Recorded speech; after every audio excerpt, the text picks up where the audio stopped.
بسم اللہ الرحمن الرحیم۔ السلام علیکم۔ ہم آج بھی صحیح بخاری کا مطالعہ جاری رکھیں گے، اور آج ہم انشاءاللہ صحیح بخاری کی حدیث نمبر 154 سے لے کر 178 تک، یعنی کہ 1254 سے لے کے 1278 تک کا مطالعہ کریں گے۔ آئیے ہم مطالعہ کرتے ہیں۔ پہلی حدیث 1254 حضرت ام عطیہ رضی اللہ عنہ سے روایت ہے۔ انہوں نے فرمایا، ہاں رسول کریم صلی اللہ علیہ وسلم ہمارے پاس تشریف لائے جب کہ ہم آپ کی صاحبزادی کو غسل دے رہے تھے۔ آپ نے فرمایا، اسے 3 یا 5 یا اس سے زیادہ بار پانی اور بیری کے پتوں سے غسل دو، اور آخری مرتبہ کافور کا استعمال کرو۔ جب ہم نے غسل سے فارغ ہو جاؤ تو ہمیں اطلاع دینا۔ چنانچہ ہم نے فارغ ہو کر آپ کو اطلاع دی تو آپ نے ہمیں اپنا تہمت دیا اور فرمایا، اسے اس میں لپیٹ دو۔ ایوب راوی کہتے ہیں، مجھے حفصہ بن سیرین نے محمد بن سیرین کی طرح حدیث بیان کی۔ حفصہ کی حدیث میں اسے طاق عدد میں غسل دو، اور اس میں یہ بھی کہا اسے 3، 5 یا 7 مرتبہ غسل دو، اور اس میں یہ بھی ہے کہ آپ نے فرمایا اس کے دائیں اعضاء سے وضو کی جگہ سے غسل دینا شروع کرو۔ اس احادیث میں یہ تھا کہ حضرت ام عطیہ رضی اللہ عنہ نے فرمایا، ہم نے ان کے بالوں میں کنگھی کر کر ان کی 3 چٹیاں بنا دیں۔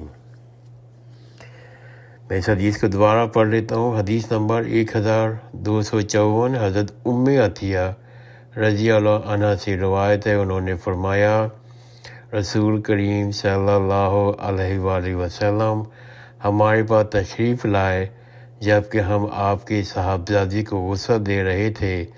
آپ نے فرمایا، اسے 3 یا 5 یا اس سے زیادہ بار پانی اور بیری کے پتوں سے غسل دو، اور آخری مرتبہ کافور استعمال کرو۔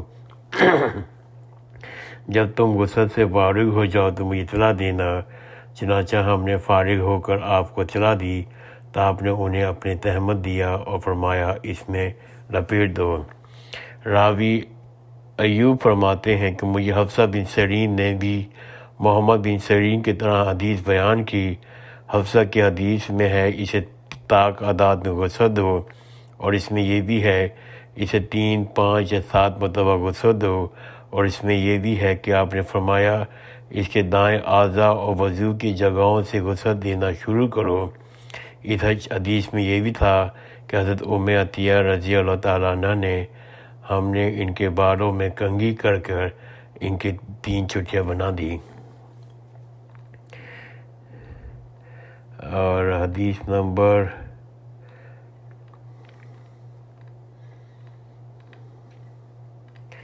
یہ حدیث ہے، حدیث نمبر 1264 1264۔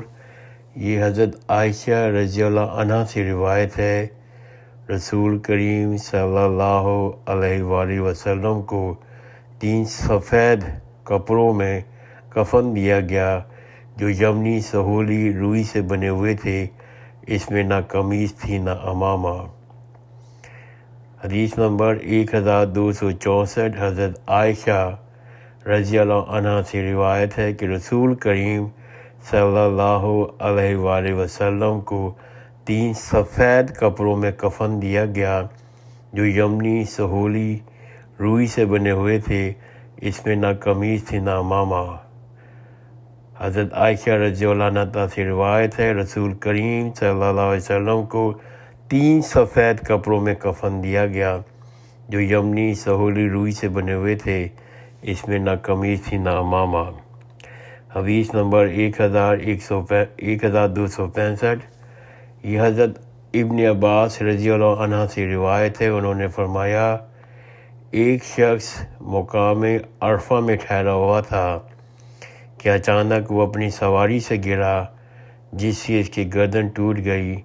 نبی کریم صلی اللہ علیہ وسلم نے فرمایا، اسے پانی اور بیری کے پتوں سے غسل دو، 2 کپڑوں میں کفن دو، مگر حنوط کی خوشبو نہ لگانا، نہ اس کا سر ڈھانپنا، کیونکہ قیامت کے دن لبیک کہتا ہوا اٹھایا جائے گا۔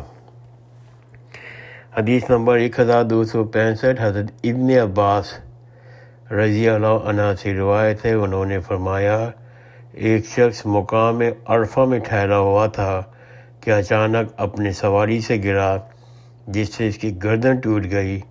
نبی کریم صلی اللہ علیہ وسلم نے فرمایا اسے پانی اور بیری کے پتوں سے غسل دے کر 2 کپڑوں میں کفن دو، مگر خوشبو نہ لگانا، نہ اس کا سر ڈھانپنا، کیونکہ یہ قیامت کے دن لبیک کہتا ہوا اٹھایا جائے گا۔ 1275 یہ حدیث حضرت ابراہیم رحمۃ اللہ علیہ سے مروی ہے۔ ابن عبداللہ رحمان بن عوف رضی اللہ عنہ کے پاس کھانا لایا گیا جبکہ وہ روزے کی حالت میں تھے۔ حضرت عبد الرحمن بن عوف رضی اللہ عنہ کے سامنے کھانا لایا گیا جبکہ وہ روزے کی حالت میں تھے۔ انہوں نے فرمایا حضرت مصعب بن عمیر رضی اللہ عنہ شہید کیے گئے، حالانکہ وہ مجھ سے بہتر تھے۔ انہیں صرف ایک ہی چادر میں کفن دیا گیا، مگر ان کے سر ڈھانپا جاتا تو پاؤں کھل جاتا، اگر ان کے پاؤں چھپائے جاتے تو سر کھل جاتا۔ راوی کہتے ہیں کہ میرے خیال سے انہوں نے یہ بھی فرمایا کہ حضرت حمزہ رضی اللہ عنہ شہید کیے گئے، حالانکہ وہ بھی مجھ سے بہتر تھے۔ پھر ہم پر دنیا کے دروازے کھول دیے، ہمیں خطرہ ہے کہیں ہمارے نیکیوں کا بدلہ ہمیں دنیا ہی میں نہ دے دیا گیا۔ پھر انہوں نے رونا شروع کر دیا، حتیٰ کہ کھانا چھوڑ دیا۔ یہ حدیث ایک اور انداز سے بیان کی گئی ہے۔ حدیث نمبر 1276 اب کہ اس کے راوی ہیں حضرت خباب بن ارت رضی اللہ عنہ سے روایت ہے، انہوں نے فرمایا ہم نے نبی کریم صلی اللہ علیہ وسلم کی ہمراہ ہجرت کی، ہمارا مقصد صرف اللہ کی رضا جوئی تھا، اب ہمارا اجر اللہ تعالیٰ کے ذمے تھا۔ ہم میں سے بعض حضرات فوت ہوئے تو انہوں نے دنیا میں اپنے اجر کا کچھ حصہ بھی کھایا۔ حضرت مصعب بن عمیر رضی اللہ عنہ بھی ایسے لوگوں میں سے تھے، اور کچھ ایسے بھی ہیں جن کا پھل پک چکا ہے، وہ چن چن کے کھا رہے ہیں۔ حضرت مصعب بن عمیر رضی اللہ عنہ جنگ احد میں شہید ہوئے تو ہمیں ان کے ترکے میں کفن کے لیے ایک چھوٹی سی چادر کے سوا کچھ نہیں ملا۔ جب ہم ان کا سر چھپاتے تھے تو پاؤں کھل جاتا تھا، جب پاؤں ڈھانپتے تھے تو سر ظاہر ہو جاتا تھا۔ چنانچہ رسول کریم صلی اللہ علیہ وسلم نے ہمیں حکم دیا کہ ہم اس کا سر ڈھانپ دیں اور ان کے قدموں پر اصغر نامی گھاس ڈال دیں۔ حدیث نمبر 1277 حضرت سہل رضی اللہ عنہ سے روایت ہے، انہوں نے فرمایا ایک عورت نبی کریم صلی اللہ علیہ وسلم کے لیے تیار شدہ حاشیے دار چادر لائی۔ تمہیں معلوم ہے بردہ کیا چیز ہے؟ لوگوں نے کہا چادر کو کہتے ہیں، تو انہوں نے کہا ہاں۔ الغرض عورت نے کہا میں نے اس چادر کو اپنے ہاتھ سے تیار کیا ہے اور آپ کو پہنانے کے لیے آئی ہوں۔ نبی کریم صلی اللہ علیہ وآلہ وسلم کو اس وقت ضرورت بھی تھی، اس لیے اسے قبول فرما لیا۔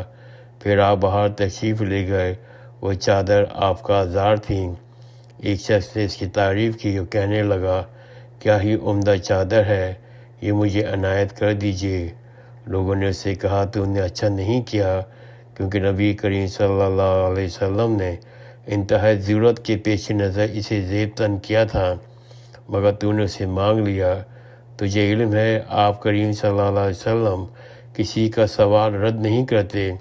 اس شخص نے کہا اللہ کی قسم میں نے اسے پہننے کے لیے نہیں مانگا، بلکہ اس لیے کہ وہ میرا کفن ہے۔ حضرت سہل رضی اللہ تعالیٰ عنہ فرماتے ہیں پھر وہی چادر اس شخص کا کفن بنی۔ اس حدیث سے معلوم ہوتا ہے کہ ضرورت سے پہلے کسی چیز کو تیار کر لینا جائز ہے، اس لیے اپنی زندگی کا کفن تیار کر کے رکھ لینا توکل کے منافی نہیں، لیکن قبل از موت قبر تیار کر لینا تاکہ موت یاد رہے صحابہ کریم صلی اللہ علیہ وسلم سے ثابت نہیں۔ ایک اور حدیث، اس کے بعد میں اپنا آج کا وائس نوٹ رکتا ہوں۔ یہ حدیث حضرت 1278 حضرت عطیہ رضی اللہ عنہ سے روایت ہے۔ انہوں نے فرمایا ہمیں جنازے کے ساتھ چلنے سے منع کیا گیا، لیکن اس سلسلے سے ہم پر سختی نہیں کی جاتی تھی۔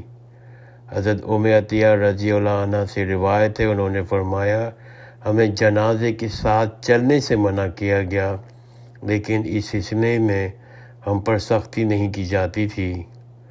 اس حدیث میں یہ معلوم ہوتا ہے کہ خواتین جنازے کے ساتھ نہ نکلیں، البتہ جنازوں کے ساتھ چلنے کے بغیر اگر جنازے میں شرکت کی موقع مل جائے تو اس میں کباہت نہیں، جیسے کہ حضرت عائشہ رضی اللہ تعالیٰ عنہ سے مروی ہے۔ انہوں نے فرمایا کہ انہوں نے مسجد میں حضرت سعد بن ابی وقاص کی رضی اللہ عنہ کی نماز جنازہ پڑھی۔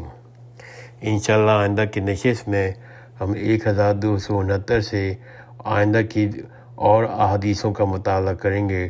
دعا میں یاد رکھیے گا۔ جزاک اللہ خیر۔ خدا حافظ۔